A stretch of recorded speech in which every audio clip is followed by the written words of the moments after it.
আমাদের বাসায় মুরগির মাংস তো সবাই খায় ফেলে, কিন্তু মুরগির ডানাগুলো থাকে যায়। ফ্রিজ থেকে এই ডানাগুলা বের করে কইতাছিল যে এগুলা কে খাইবো, কি এমনি রান্না করুম কি করুম। তো আমি কই কি আরে রেস্টুরেন্টে এগুলা 300-400 টাকা করে বিক্রি করে, তুমি খাইতে চাও না? আজকে এত মজা করে এটা রান্না করুম, তুমি খায় আবার কইবা যে আমার বানা দে। তো ফ্রিজ থেকে আমি মুরগির ডানাগুলো বের করে রাখছিল, আমি আবার এগুলো পরিষ্কার করে ধুয়ে নিতেছিলাম। আর এখানে মাঝখানে কাট কাট করে মানে কাইটা নিচ্ছি, জানি মশলাটা এটার ভিতরে ভালোভাবে ঢুকে। আর একটা সত্যি কথা কই, আমরা কিন্তু এটা মুরগির ডানা কই না, ওই জায়গা কয় মুরগির পাক না। তো ডানা কইতে আমার কেমন জানি লাগতাছে। যাই হোক, আমি একটু ভালোভাবেই বলি।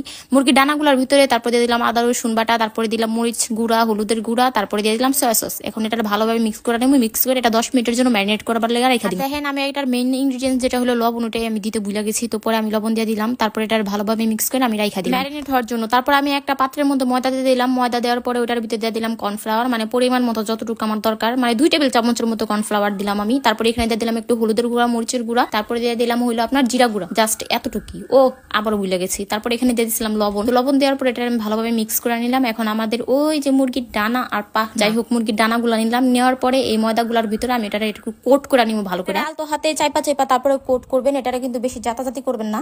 আর এখানে একটা কথা হইলো, আমরা কিন্তু মানে অনেক খাবারই আছে যেগুলো আমরা বাসায় বানাই তারপরে খাইতে পারি। মানে ওই খাবারগুলো বানাইতে অনেক সহজ, কিন্তু খাইতে অনেক মজা, যেগুলো আমরা বাসায় বানাইতে পারি কিন্তু আমরা বানাই না। কারণ কে লেগে আমরা বাঙালি, আমরা রেস্টুরেন্ট থেকে দাম কিনা খাবো, মানে অস্বাস্থ্যকর খাবার খাইতে আঙ্গ অনেক ভালো লাগে। আমি আপনাকে কি কইতেছি, আমি নিজেই তো মানে বানায় পারি ঠিকই, কিন্তু আমি রেস্টুরেন্টে যাই বেশি দাম দেয় কিনা তারপরে খাবো। তো যাই হোক, দেখেন আমি মুরগির ডানাগুলো প্রথমে ময়দার মধ্যে দিয়ে ওটা হালকা করে আমি মানে হাত দা চাইপা চাইপা ময়দাগুলো ডানার মধ্যে ভরা নিচ্ছি। তারপর আমি ওটারে পানির মধ্যে দিচ্ছি। মনে করেন জিনিসটা পানির মধ্যে একবার চুবাইছি, চুবায় তারপর উঠায় তারপর আবার ময়দার মধ্যে দিয়া ওইটারে হালকা করে আবার উপর দিয়ে ময়দাটা ভরাইছি। আর এক্সট্রা ময়দা যেগুলো ওগুলো আপনারা ঝাড়া ফেলা দিবেন। তো এই একই প্রসেস ফলো করে আমি সবগুলো পাকনা মানে ডানা আমি সবগুলো করে নিলাম, ময়দা দিয়ে কোট করে নিলাম।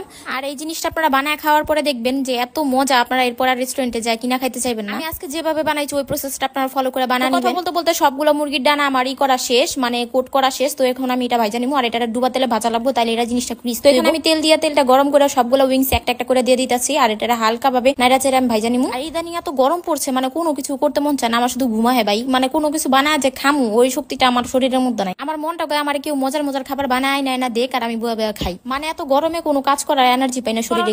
ভাবি আমাদের বাবারা চাচারা ভাইরা কত কষ্ট করে রোদের মধ্যে, মানে রোদের মধ্যে থাইকা থাইকা কাজ করে, আর আমরা বাসায় থাইকা সামান্য এই গরমটা সহ্য করতে পারি না, তাও ফ্যানের নিচে। যাই হোক, ইমোশনাল হয়ে গেলাম গাইস। তো দেখেন আমাদের মুরগিগুলো যে লাল লাল করে ভাজা নিছি, আর এটা এত মুচমুচ আর ক্রিস্পি হয়েছে আপনারা দেখলেই বুঝতে পারতেছেন। এটা কিন্তু আপনারা এখনই খাইতে পারবেন, মানে ফ্রাইড চিকেনের মতো আপনারা খাইতে পারবেন, কিন্তু এটারে আমি আর একটু সুন্দর করে এটাকে ভালোভাবে আমি রান্না করব।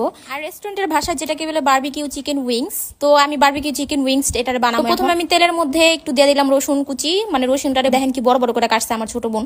যাই হোক, রসুন কুচি দিয়ে দিমু। তারপরে দিয়ে দিলাম অনেকগুলো সস। দেওয়ার পর এখানে আমি দিয়ে দিলাম সয়া সস, তারপর এখানে দিয়ে দিলাম বারবিকিউ সস।